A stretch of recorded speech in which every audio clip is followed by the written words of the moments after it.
Broken Arrow, Oklahoma, es un suburbio tranquilo de Tulsa donde muchas familias se establecen y comienzan sus vidas lejos del caos de la ciudad. Calles arboladas, césped cuidado, niños en bicicleta, vecinos que se conocen por nombre. En 2015, fue nombrada una de las ciudades más seguras de Oklahoma. Pero en la noche del 22 de julio de 2015, esa sensación de seguridad fue aplastada. Man, talk about the 6 secrets of the family. The Menendez case is one of the most infamous criminal trials in America. The brothers accused of the murder of their wealthy parents in Beverly Hills. A las 11:30, una frenética llamada al 911 de la PMA llegó desde una dirección residencial en Magnolia Court. La voz pertenecía a una niña de 13 años que estaba sangrando por múltiples heridas de puñaladas, mientras sus hermanos caminaban metódicamente por su casa, tomando la vida de sus padres y hermanos uno por uno. Ella logró hacer una llamada mientras se escondía.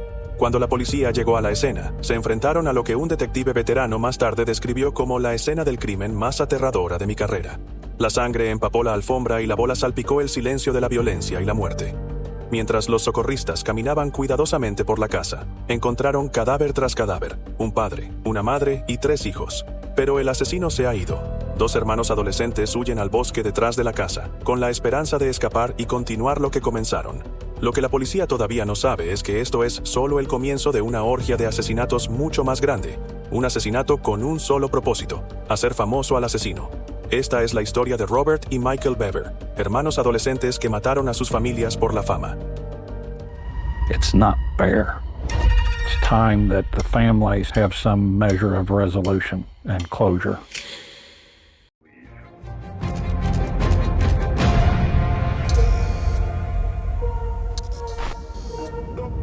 La casa de ladrillo de 2 pisos en 709 Magnolia Garden se ve como cualquier otra casa en un barrio exclusivo. Una casa familiar de 5 dormitorios con una cancha de baloncesto en el camino de entrada y un césped bien cortado.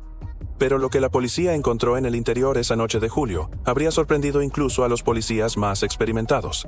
David Bever, de 52 años, y su esposa murieron en el pasillo el 44 de abril. Cerca se encontraban los cuerpos de sus 3 hijos: Daniel, de 12 años, Christopher, de 7 años, y Victoria, de 5 años. Sus heridas cuentan historias de violencia frenética y decidida. Las pruebas físicas revelan el carácter sistemático del ataque. Las armas compradas en línea hace unos meses, 3 cuchillos y un hacha, fueron encontradas esparcidas por la casa. Algunos se rompieron por la fuerza de las repetidas puñaladas. También se encontraron casquillos de una pistola inutilizable, evidencia de un intento de disparo contra la víctima. Pero 2 hallazgos importantes impulsarán rápidamente la investigación. Primero, la hermana de 13 años, gravemente herida, pero viva, escondida en el baño. A pesar de las múltiples heridas de apuñalamiento, logró cerrar la puerta y llamó al 911 antes de perder el conocimiento. Su llamada llegó en el momento adecuado. Broken Arrow 911. Hello? Oh, my brother's attacking my family. El segundo hallazgo fue una cadena de huellas ensangrentadas que conducían al bosque. La unidad K9 localizó al sospechoso en 30 minutos. Robert Bever, de 18 años, y su hermano Michael, de 16 años, fueron detenidos sin incidentes, sin mostrar emociones visibles. Lo que más sorprendió a los investigadores no fue el comportamiento de los hermanos, sino su franqueza. Robert solía ser especialmente útil. Cuando amaneció la flecha rota, la noticia de la masacre se extendió por toda la comunidad.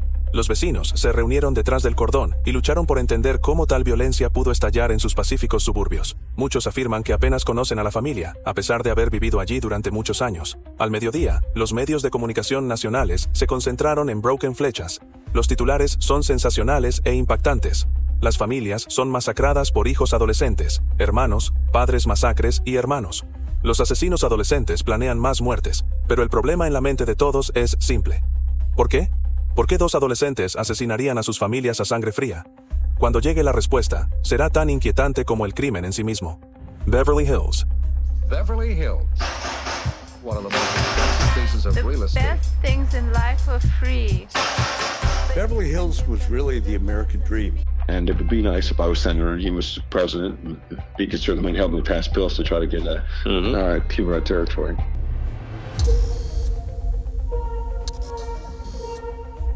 Para entender los horrores que ocurrieron en Broken Arrow, necesitamos mirar más allá de las paredes manchadas de sangre del 709 Magnolia Garden y entrar en la historia de las familias que viven allí. Familias que muchos en la comunidad apenas sabían que existían. David y April Bev parecen haber cumplido el sueño americano en la superficie. David trabaja como especialista en TI en una empresa de informática y gana suficiente dinero para proporcionar un hogar cómodo para su familia extensa en un barrio acomodado. Desde el exterior, parecen ser una familia amorosa y religiosa que valora la unidad y la privacidad. Pero esta privacidad tiene un propósito mucho más oscuro. David es inteligente pero difícil, prefiere las computadoras a las personas y tiene profundas sospechas. April conoció a David en una reunión de la iglesia y gradualmente se retiró de su familia después de casarse. Juntos crean una burbuja aislada para sus hijos, aislados de las influencias de la sociedad. Un ex vecino dijo que los Bevers no solo están solos, sino que también evitan activamente la interacción. Los niños siempre se sienten atraídos. Nunca hemos oído a los niños jugar o reír. Este aislamiento en realidad no es dental. Los registros judiciales revelaron que David aplicaba reglas estrictas. Los niños no pueden tener amigos. Las computadoras están estrictamente monitoreadas. El plan de estudios enfatiza las enseñanzas religiosas y la obediencia. La televisión y la música están restringidas. El mundo exterior fue retratado como peligroso y corrupto. La hermana de April dijo que no era solo estricto, sino controlado. David cree que el mundo está caminando hacia el colapso y está preparando a su familia para sobrevivir sin depender de nadie. April está de acuerdo porque cree que esto es lo mejor para los niños. 7 niños borrachos, 3 niños y 4 niñas, de edades comprendidas entre 2 y 18 años, viven en este ambiente aislado y estrictamente controlado. Los vecinos rara vez los ven afuera, excepto en el trabajo cuidadosamente supervisado en el patio. No participan en eventos comunitarios, deportes o actividades de la iglesia. Su desarrollo social tiene lugar exclusivamente dentro de los límites de la unidad familiar, que, bajo la mirada de sus padres, parece decidida a protegerlos de las influencias externas. Mirando hacia atrás, deberíamos haber reconocido estas señales de advertencia, admitió un trabajador postal local que había estado entregando correo a la casa de Bev durante años. Ningún niño entraba o salía de esa casa, ninguna fiesta de cumpleaños, ningún amigo. Los niños mayores nunca obtienen una licencia de conducir o un trabajo. Están completamente separados de las comunidades que los rodean. Este aislamiento significaba que lo que sucediera dentro de las paredes de la casa de Bev estaba protegido de los ojos indiscretos del exterior. El creciente rencor, la violencia gestacionante y la oscura obsesión de los 2 hijos mayores, que acabarán por aplastar a la familia, han construido cuidadosamente el aislamiento de la manera más horrible. Lyle was the only person that had ever protected me. What happened that night is very well known, but so much.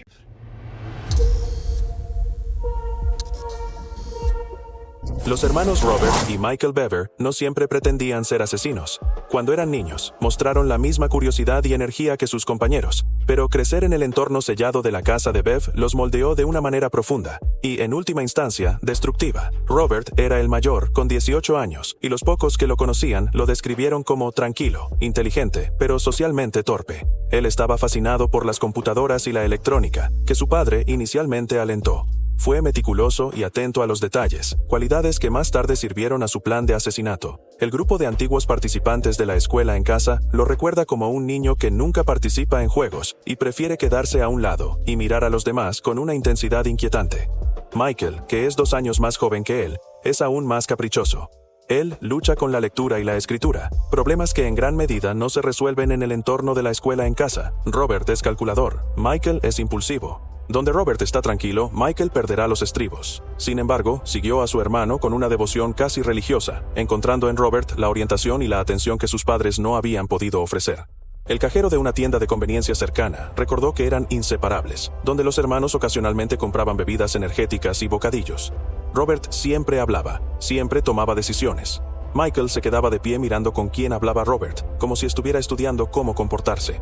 A medida que entran en la adolescencia, la relación de los hermanos con sus padres se deteriora. A medida que los hijos buscan más independencia, David se vuelve más controlador. April, abrumada por sus hijos más pequeños y cada vez más dependiente de su hijo mayor para ayudar con las tareas domésticas y el cuidado de los niños, se convierte en blanco de su creciente resentimiento. Los pocos dispositivos electrónicos de la casa se convierten en su ventana al mundo exterior que sus padres están tratando de bloquear. Robert utiliza sus habilidades técnicas para encontrar formas de eludir los controles parentales. Lo que comienza como una típica rebelión adolescente, visitando sitios web prohibidos, viendo películas violentas y jugando videojuegos gráficos, se convierte en algo mucho más siniestro. Su huella digital, recuperada después del asesinato, revela un desarrollo inquietante. El primero está interesado en la violencia ficticia, películas, juegos y libros con contenido gráfico. Luego vienen documentales de crímenes reales y artículos sobre asesinos de la vida real. Finalmente, descubren los rincones oscuros de Internet, donde los tiroteadores masivos y asesinos son aclamados como antihéroes por una comunidad en línea inquieta. Los resultados que encontramos en sus computadoras muestran un descenso metódico, explicó el investigador forense digital principal. No solo están consumiendo el contenido, están estudiando el contenido, tomando notas y aprendiendo de los errores que creen que son antiguos asesinos. Ven a estos asesinos de masacres como celebridades, aquellos que huyen de la vida ordinaria para obtener una reputación oscura. Para Robert y Michael, que crecieron aislados y carecen de las habilidades sociales para manejar las relaciones adolescentes normales, este mundo tóxico en línea les ofrece algo que no tienen en la vida real: un camino hacia el significado, un camino para ser visto y recordado en un mundo que no sabía que existían. Las paredes de sus dormitorios, una vez desnudas, ahora están cubiertas de notas escritas a mano sobre famosos asesinos. Sus búsquedas en Internet se centraron en técnicas de asesinato, adquisición de armas y métodos para maximizar las bajas. Empiezan a ver a sus familias no como personas, sino como el primer obstáculo para su búsqueda de notoriedad. Las evaluaciones psicológicas realizadas después de su detención muestran que su aislamiento les impide desarrollar una empatía normal. Sin interacciones sociales regulares, sin amigos o mentores fuera de la unidad familiar, no pueden equilibrar los pensamientos oscuros que se desarrollan en sus mentes. Su mundo entero consiste en padres manipuladores, hermanos menores que reciben más atención y una comunidad online que glorifica la violencia como un camino hacia el reconocimiento. A principios de 2015, la transición se completó. Robert y Michael Bieber ya no se consideraban adolescentes anónimos atrapados en una familia controlada. En sus mentes, son asesinos en espera, futuras celebridades cuyos nombres serán recordados junto con los infames asesinos de masacre que han estudiado cuidadosamente. They're already going to get the money. They're the sole inheritors. They don't commit this crime for any reason other than something very, very wrong was happening in the family.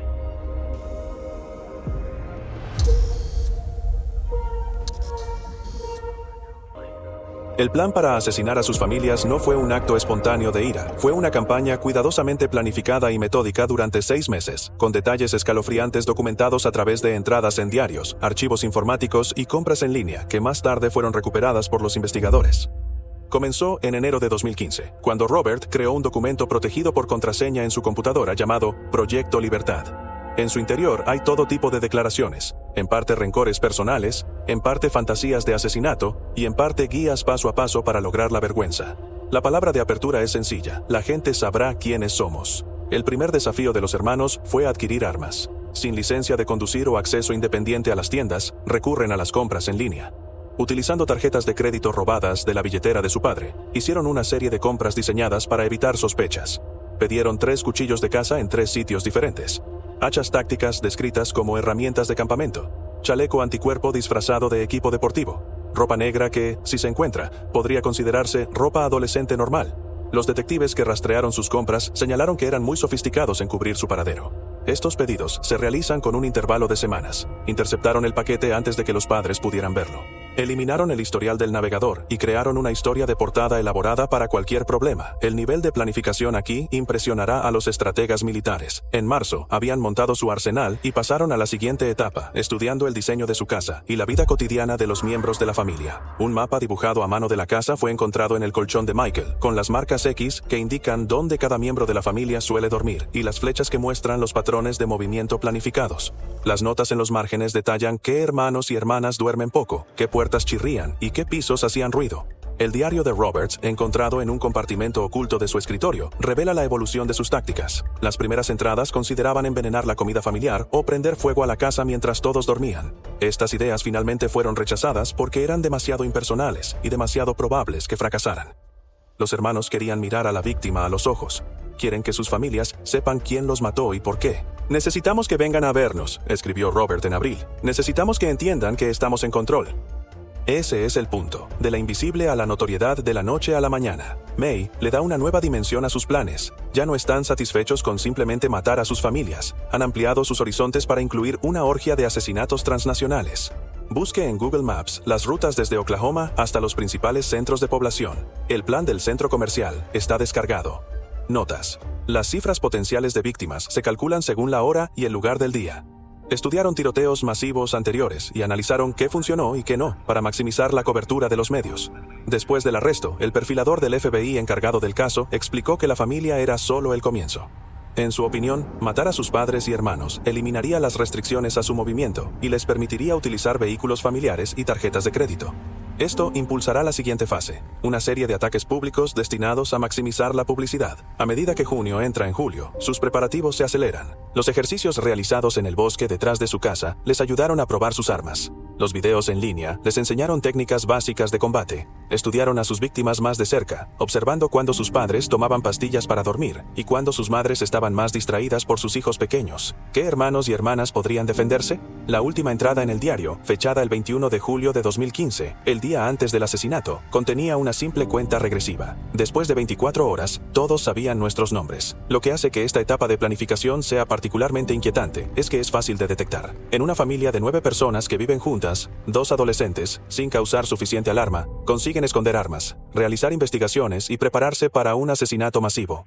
El aislamiento de la familia de la comunidad significa que ningún ojo externo nota los cambios en el comportamiento de los hermanos, ni maestros o amigos que puedan detectar las señales de advertencia. Al atardecer el 22 de julio, cada detalle fue considerado. Las armas fueron afiladas y escondidas en lugares estratégicos a lo largo de la casa. La ruta de escape está planificada. La lista de los medios de comunicación a los que contactar después del asesinato está lista.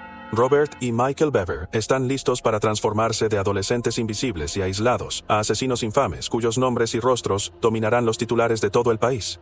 Todo lo que necesitan es que su hermana de 13 años abra la puerta de su dormitorio cuando llaman. People who have such small contact with my father saying, "This was the most intimidating, worst human I've met in my whole life." So that's why there was 0 character witnesses on my parents' behalf. Why couldn't you find that one person? Because they don't exist.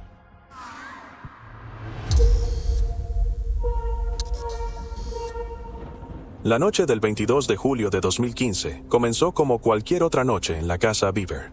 David regresó del trabajo alrededor de las 6 de la tarde de abril y preparó la cena para su familia.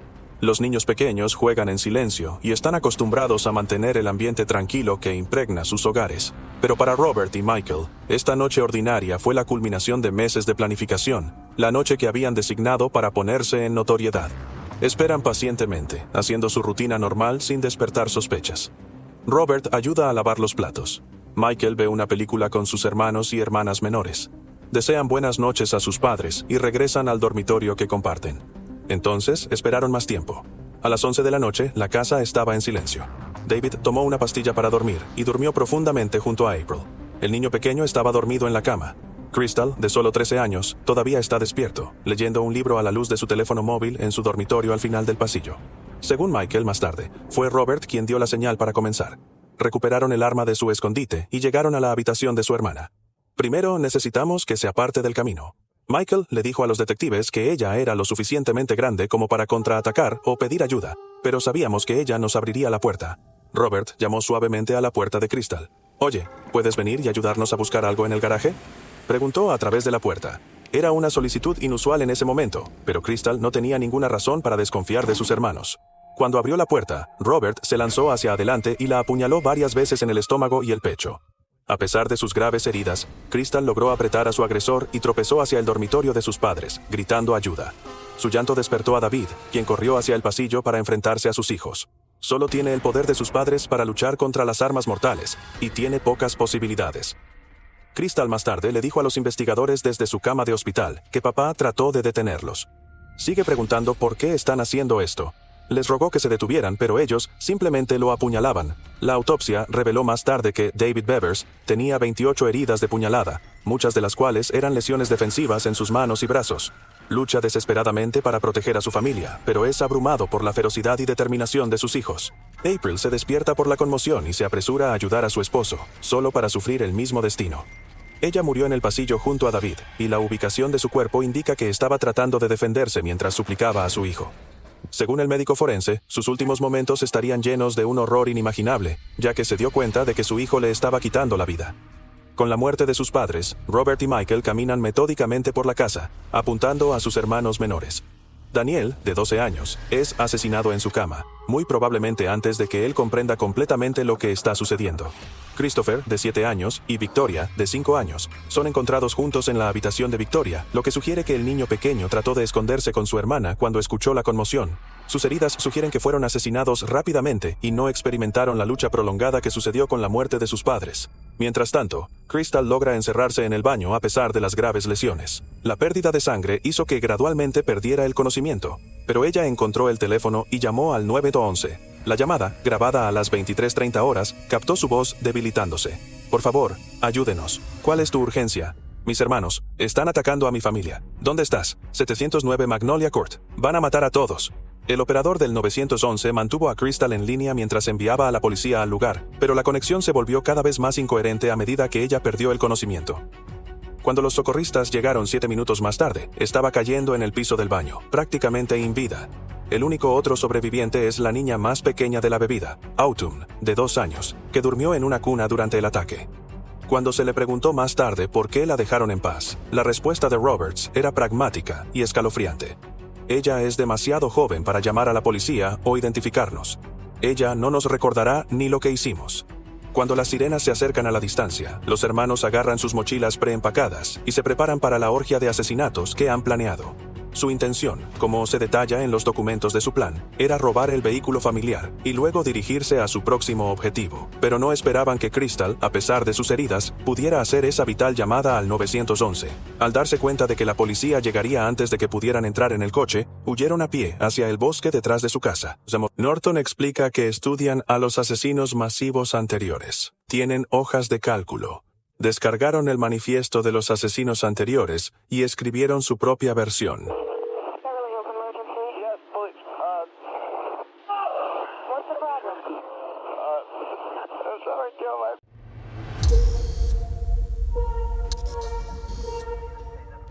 La investigación del asesinato de la familia Bev comienza desde el momento en que la policía ocupa la casa manchada de sangre en Magnolia Court, pero tomará meses para descubrir completamente el alcance de los planes de Robert y Michael y sus horribles motivos.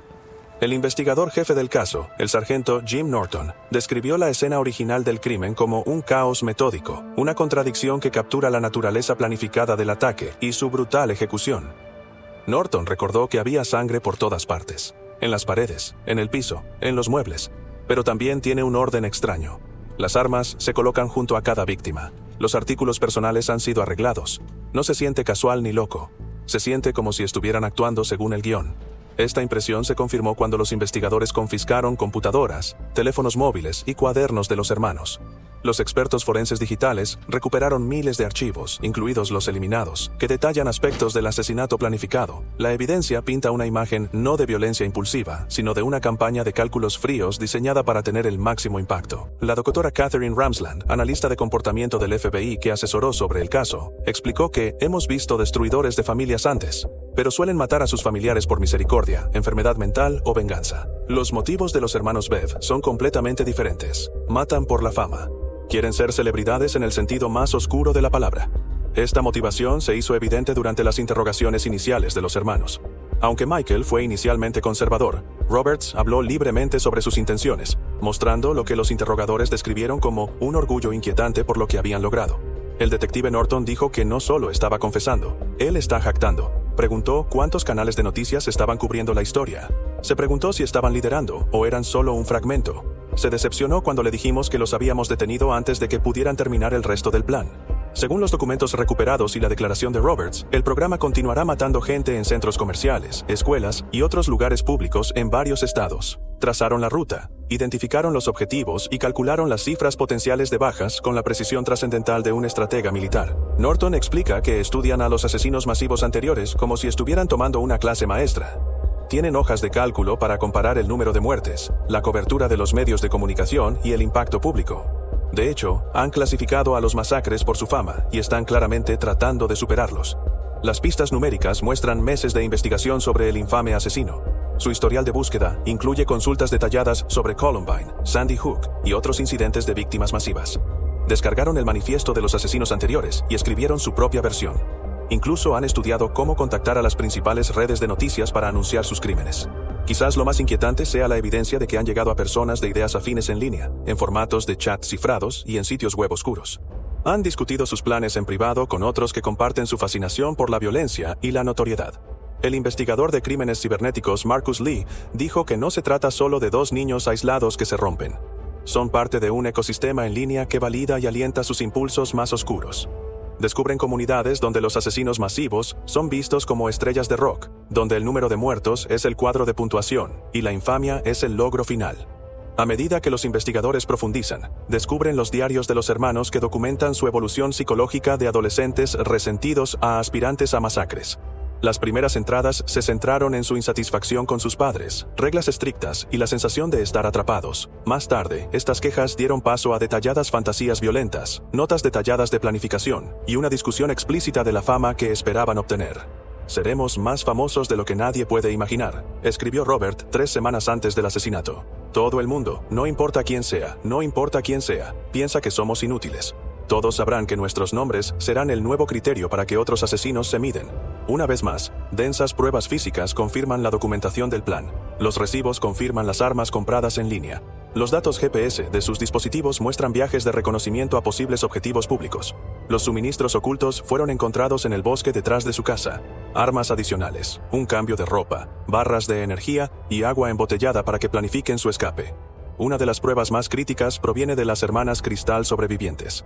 Cuando se estabilizó, proporcionó a los investigadores detalles que coincidieron con las pruebas físicas, pero añadió antecedentes clave sobre el comportamiento de su hermano en los días previos al ataque.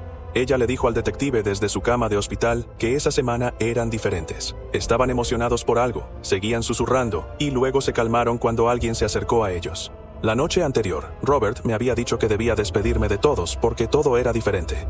Pensé que quería decir que iba a huir. La investigación concluyó con un informe de 300 páginas que no dejaba ninguna duda sobre los crímenes o los motivos de los hermanos. Lo que comenzó como una impactante masacre familiar se reveló como algo aún más inquietante. Es el primer acto de un espectáculo planificado de violencia, diseñado para llamar la atención nacional y asegurar el lugar del asesino en el oscuro panteón de asesinos infames. Ahora corresponderá al sistema judicial decidir las consecuencias de este esfuerzo fracasado y infame. I think it's 12. Okay. And I was like, let me in, and he let me in. He was sitting there on the phone with the police. I grabbed the phone, just...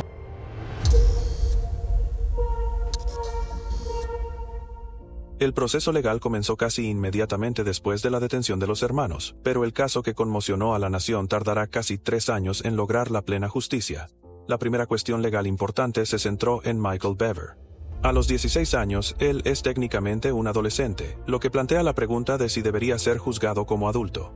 Dada la gravedad del crimen y la abundante prueba de premeditación, los fiscales impulsaron la acusación de adultos. La fiscal jefe, Sarah Thompson, argumentó en la audiencia de certificación que no fue un impulso infantil.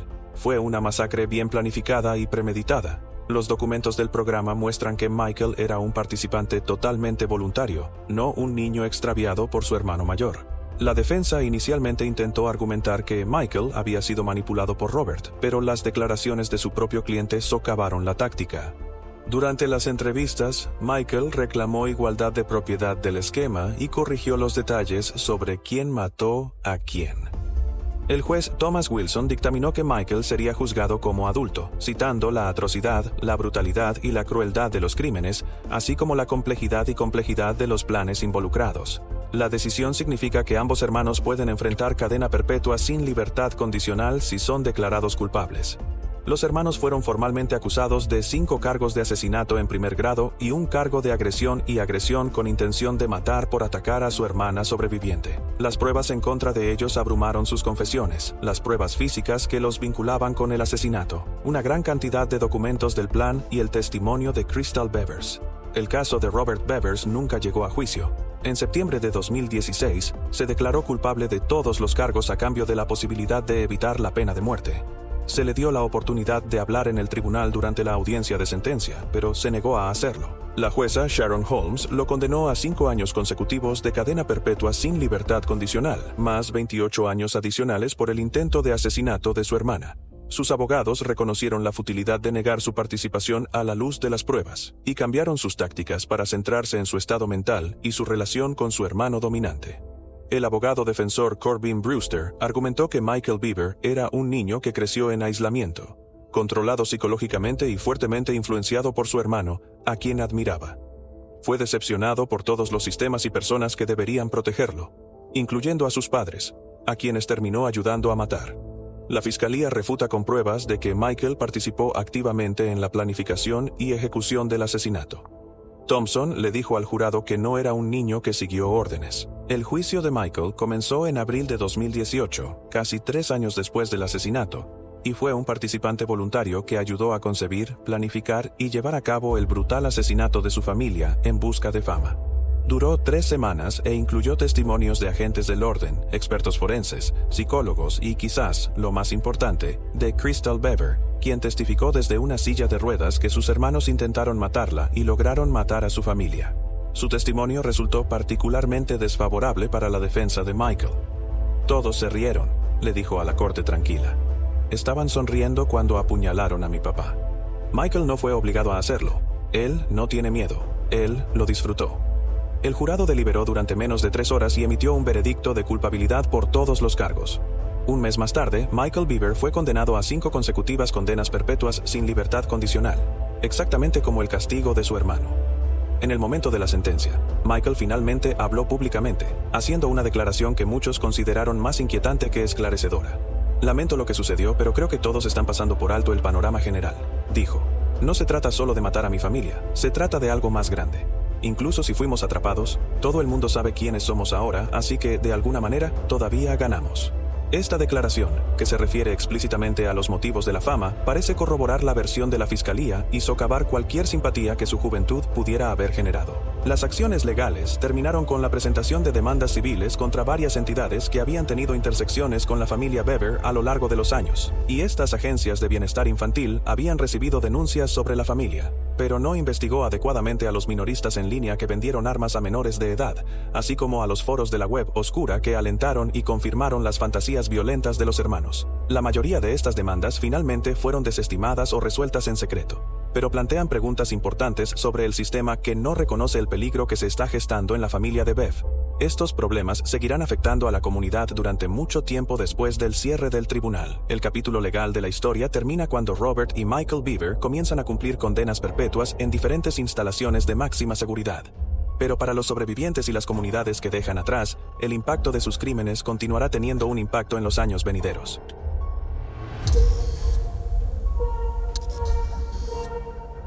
El trauma físico y emocional de aquella noche de julio de los sobrevivientes cambiará para siempre las vidas de los 2 niños sobrevivientes de Bev. Crystal Bever, de solo 13 años, sufrió múltiples heridas de arma blanca en el cuello, el pecho y el abdomen. Su supervivencia fue descrita por los médicos como un milagro. La cantidad de sangre que ella perdió debería ser fatal. Si los paramédicos llegan 5 minutos más tarde, la habríamos perdido. Su voluntad de sobrevivir es extraordinaria.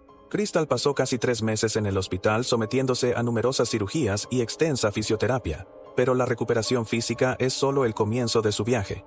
El trauma psicológico es profundo. Las pesadillas, los flashbacks y el trastorno de estrés postraumático severo requieren años de tratamiento especializado. Presenciar el asesinato de su familia por su propio hermano ha causado un trauma complejo que pocos pueden entender. La hija más joven de Bev, Otoño de 2 años, no tiene lesiones físicas, pero enfrenta un futuro incierto cuando perdió a sus padres y 3 hermanos en una sola noche. Ella es demasiado joven para entender lo que está pasando, pero algún día tendrá que enfrentar la terrible verdad sobre su familia. Después del asesinato, se produce una batalla por la custodia. Los familiares de David y April se adelantan, cada uno creyendo que pueden proporcionar el mejor hogar posible para las hermanas sobrevivientes. El tribunal finalmente colocó a ambas niñas con familiares de su madre, dando prioridad a su privacidad y salud mental. Hoy en día, su identidad está cuidadosamente protegida. Se les dieron nuevos apellidos y fueron trasladados a otro estado, según personas familiarizadas con el asunto. Reciben un amplio sistema de apoyo que incluye educación informada sobre traumas, asesoramiento especializado y una red de profesionales capacitados para ayudar a los niños que han experimentado violencia extrema. El viaje es extremadamente complicado para los niños que sobreviven a la destrucción de su familia. Están de luto por la pérdida de sus familias, mientras que también están lidiando con la traición de aquellos que deberían protegerlos. Nuestro objetivo es ayudarlos a construir resiliencia sin negar su verdad. Aunque los detalles específicos de sus vidas actuales se mantienen en secreto para su protección, los representantes de la corte dijeron que ambas hermanas han progresado en su viaje de recuperación, aunque las cicatrices físicas y emocionales permanecerán con ellas para siempre.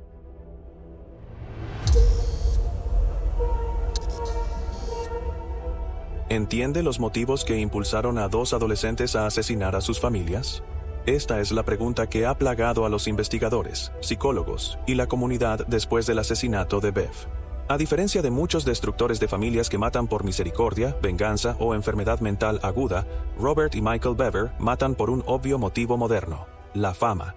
Ellos quieren ser famosos, explica el psicólogo forense Dr. Reed Wilson. En su mundo aislado, observan cómo los asesinos masivos reciben cobertura de los medios de comunicación, cómo sus nombres y caras se difunden por todo el país, cómo se convierten en nombres familiares para adolescentes ansiosos de reconocimiento y significado. Este sinuoso camino hacia la notoriedad se vuelve atractivo. Sus huellas digitales arrojan luz sobre un estudio sistemático del asesino infame. Clasifican a los asesinos de masacres según el número de muertos y la cobertura de los medios de comunicación. Analizan lo que hace que algunos asesinos sean más memorables que otros. Dejan claro que su objetivo es superar las cifras anteriores de muertes para garantizar la máxima publicidad. El detective Norton explica que la familia es solo el comienzo. Su plan es continuar matando gente en centros comerciales y escuelas, filmar sus ataques y contactar directamente con los medios de comunicación. Quieren dominar el ciclo de noticias. Quieren ser recordados.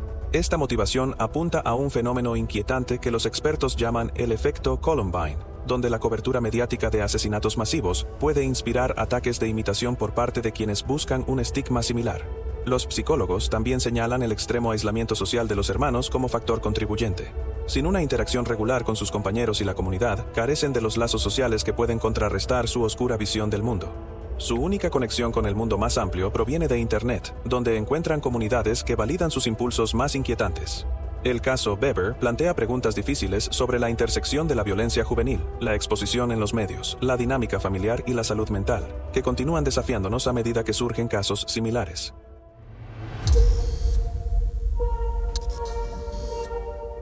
Hoy, Robert y Michael Bever viven en diferentes instalaciones de máxima seguridad en Oklahoma, donde probablemente pasarán el resto de sus vidas. Los registros penitenciarios muestran que están aislados de otros reclusos debido a la notoriedad de sus crímenes y la preocupación por su seguridad.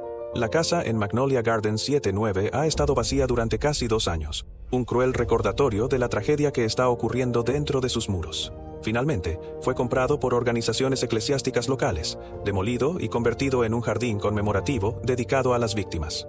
Para la comunidad de Broken Arrow, las heridas han comenzado lentamente a sanar, aunque los residentes dicen que el caso ha cambiado para siempre su sensación de seguridad. Los organismos encargados de hacer cumplir la ley de todo el país han estudiado el caso Bev como parte de su entrenamiento para identificar las señales de advertencia de violencia potencial masiva. La extensa planificación digital de los hermanos, las campañas en línea y la adquisición de armas se han convertido en estudios de caso para las estrategias de prevención. Los defensores del bienestar infantil señalaron que el caso demuestra la necesidad de una mejor vigilancia de los niños aislados. La extrema privacidad de los Bevers y la falta de vínculos comunitarios significan que hay pocas oportunidades para la intervención externa, a pesar de la evidencia retrospectiva de comportamientos relevantes. Casos similares de destrucción familiar y violencia masiva planificada han surgido continuamente desde el asesinato de Bev, lo que sugiere que los factores subyacentes que impulsan a los hermanos siguen sin resolverse en la sociedad estadounidense. El caso también desencadenó un debate ético dentro de los medios de comunicación sobre cómo informar sobre tales crímenes. Muchos medios de comunicación ahora tienen políticas claras que restringen el uso de nombres e imágenes de los perpetradores, centrándose en las víctimas y los sobrevivientes. El legado más importante del caso Bev es la sensibilización sobre señales de violencia, aislamiento social, obsesión con asesinos, planificación detallada, adquisición de armas y deseos de fama por medios destructivos.